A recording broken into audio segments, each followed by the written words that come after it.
সম্মানিত দর্শক এবং শ্রোতাবৃন্দ, আমি যশোরী বাংলাদেশি সেবা পার্টির পক্ষ থেকে আপনাদের সকলকে জানাই সালাম। প্রবাসী এক বাবা নিজের আপন মেয়ের সাথে ঘটকালি করতে যেয়ে হেরে গেল। মেয়েটি ক্লাস 9-এ পড়ে। বাবা চেয়েছিলেন যে মেয়েটি ক্লাস 9-এই যখন পড়ে তখন তাকে সভ্য একটি ছেলের সাথে বিয়ে দিয়ে মেয়েটি তার পড়াশোনা চালিয়ে যাক। কিন্তু পরিতাপের বিষয় হলো মেয়েটির বাবা প্রবাসী। মেয়েটির বাবা এমন একটি ছেলেকে জয়েন করেছে তার নিজের মেয়ের জন্য, যে ছেলেটির বয়স মেয়েটির থেকে কিছু বেশি। সেই ছেলেটি এতটাই সভ্য যে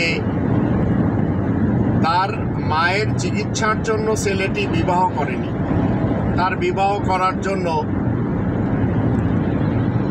অপেক্ষা করতে হয়েছে তার মায়ের মৃত্যু অবধি। যদিও তার পূর্বে সেই ছেলেটির বাবা মৃত্যুবরণ করেছে। মায়ের মৃত্যুর পর যখন ছেলেটি বিবাহের জন্য পাত্রী দেখছিল, সেখানে এই প্রবাসীর ক্লাস 9-এ পড়া মেয়েটিকে পছন্দ করেছিল।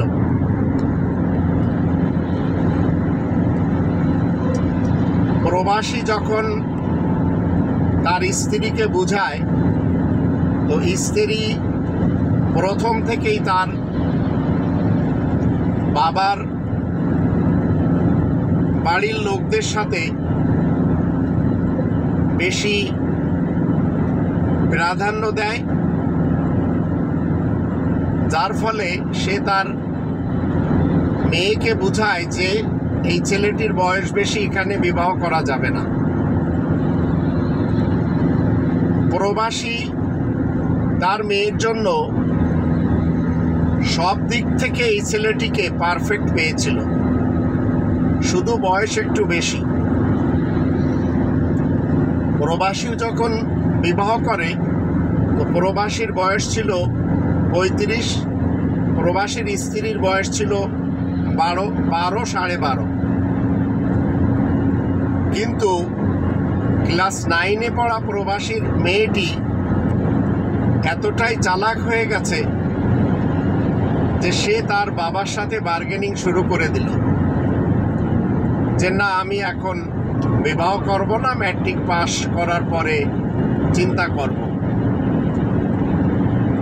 তো এই ঘটকালিতে প্রবাসী আপন মেয়ের ব্যাপারে ঠকে গেল, হেরে গেল। এই ধরনের হাজার হাজার প্রবাসী রয়েছেন যারা চান তাদের সন্তানদেরকে বিবাহ করায় পড়াতে, কিন্তু প্রবাসীদের স্ত্রীদের কারণে, আবার প্রবাসীদের সন্তানদের কারণে প্রবাসীরা পেরে ওঠে না। প্রবাসীদের স্ত্রীরা যদি একটু বুঝতো যে বিয়ের পরে স্বামীদেরকে প্রাধান্য দিতে হয়, বাবা মার বাড়ি প্রাধান্য দিতে হয় না, এবং বাবার এবং আত্মীয় স্বজনদের মর্যাদাই শুধু রাখতে হয়, সম্মান শ্রদ্ধা করতে হয়, কিন্তু স্বামীর থেকে বেশি প্রাধান্য দিতে হয় না। আর সন্তানদের ব্যাপারে, ছেলে সন্তান হলে সে তো বিবাহ করে দেখা গেল আলাদা হয়ে যেতে পারে, আর মেয়ে কন্যা সন্তান বিবাহ দেওয়ার পর সে তার স্বামীর দিকে চলে যায়। তাই প্রত্যেকটা প্রবাসীদের স্ত্রীদের উচিত স্বামীদের স্মরণে থাকা স্বামীদের আন্ডারে থেকে নিজেদের ব্যক্তিত্বকে প্রতিফলিত করে নেওয়া। কিন্তু এই ক্লাস 9-এর ছাত্রী তার প্রবাসী বাবার সাথে যেভাবে বার্গেনিং করেছে তাতে বোঝা যায়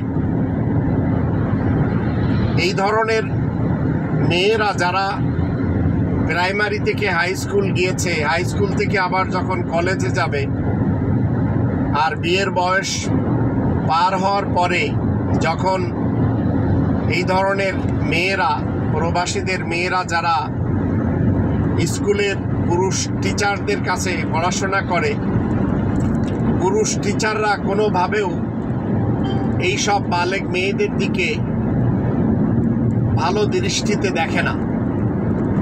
আবার বখাটে ছেলেদের তো অভাব নেই, আবার টিউশনি বাণিজ্যে যখন জড়িয়ে যায় টিউশন মাস্টারদের ভালো নজরেও থাকে না। কারণ একটি মেয়ে যখন ক্লাস 9-10-এ পড়ে তখন অলরেডি সে পরিপূরক হয়ে যায়, ভরা যৌবনে এসে যায়। যদিও বালেগ হওয়ার পরে বিয়ে দিয়ে তাদেরকে পড়াশোনার কাজকে চালিয়ে নেওয়া অনেক প্রবাসীদের ইচ্ছায় রয়েছে, পারে না দেশের পরিস্থিতির কারণে। এমতাবস্থায় এই প্রবাসী তার আপন মেয়ের উজ্জ্বল ভবিষ্যতের জন্য বাধা পেল তার নিজের স্ত্রীর পক্ষ থেকে এবং প্রবাসীর মেয়ের পক্ষ থেকে। এবং এমন অপবাদ দেওয়া হলো ওই ছেলেটির ব্যাপারে যে ছেলেটির বয়স একটু বেশি, ঠিক আছে, কিন্তু সেই ছেলেটিকে কোনোভাবেও গ্রহণ করতে রাজি হলো না। আবার প্রবাসীর স্ত্রী নিজেও বিরোধিতা করল। এই প্রবাসীর মেয়ে ক্লাস 9-এ পড়ছে,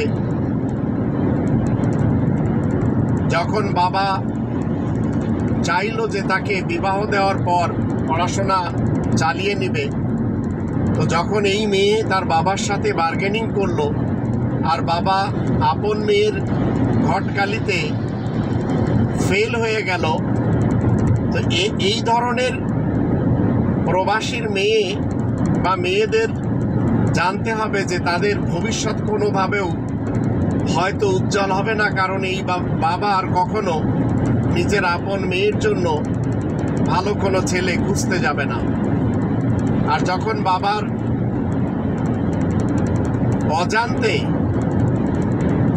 এই প্রবাসীর মেয়ে বা তার স্ত্রীর কারণে অন্য কোথাও বিবাহ হবে, তখন অবশ্যই এই মেয়েটিকে কষ্ট পেতে হবে। তো আমরা যারা সন্তানদের পিতা রয়েছি, ছেলে হোক কিংবা মেয়ে, আমাদের উচিত আমাদের সন্তানদের যদি সময় মতো বিবাহ দিয়ে দিতে পারি, তারা পড়াশোনা করতে থাকুক, তাহলে সমাজ থেকে দুটি জিনিস অবশ্যই শেষ হয়ে যাবে। একটি হলো কোনোভাবেও জিনা ব্যভিচার প্রমোট হবে না, কোনোভাবেও বয়ফ্রেন্ড এবং গার্লফ্রেন্ডের সিস্টেম প্রমোট হবে না এবং ধর্ষণ বন্ধ হয়ে যাবে। তাই বাংলাদেশের সকল গার্জিয়ানদেরকে আমি বলতে চাই, আপনারা সবাই নিজ নিজভাবে চেষ্টা করুন, বালেক ছেলে কিংবা মেয়ে থাকলে তারা পড়তে থাকুক, কিন্তু তাদেরকে বিবাহ দিয়ে আল্লাহ তাআলাকে রাজি করান। নইলে যে দেশের মানুষ ভারতকে এঁকে নিয়ে আসছে, যে দেশের মানুষ দুর্নীতিতে, দুষ্কৃতিতে, ভ্রষ্টাচারে চ্যাম্পিয়ন, যে দেশের মানুষ ধর্মের নামে কোরআনকে ছেড়ে দিয়ে ধর্মজীবী আগুনখোর বক্তাদের পিছনে চলে, সে দেশে কোনো বালেক ছেলে আর কোনো বালেক মেয়ে এরা সুরক্ষিত থাকতেই পারে না। কোনো না কোনোভাবে মেয়েদের ইভটিজিংয়ের শিকার হতে হয়, আর ছেলেরা কুকর্ম করার জন্য হিংস্র হয়ে যায়।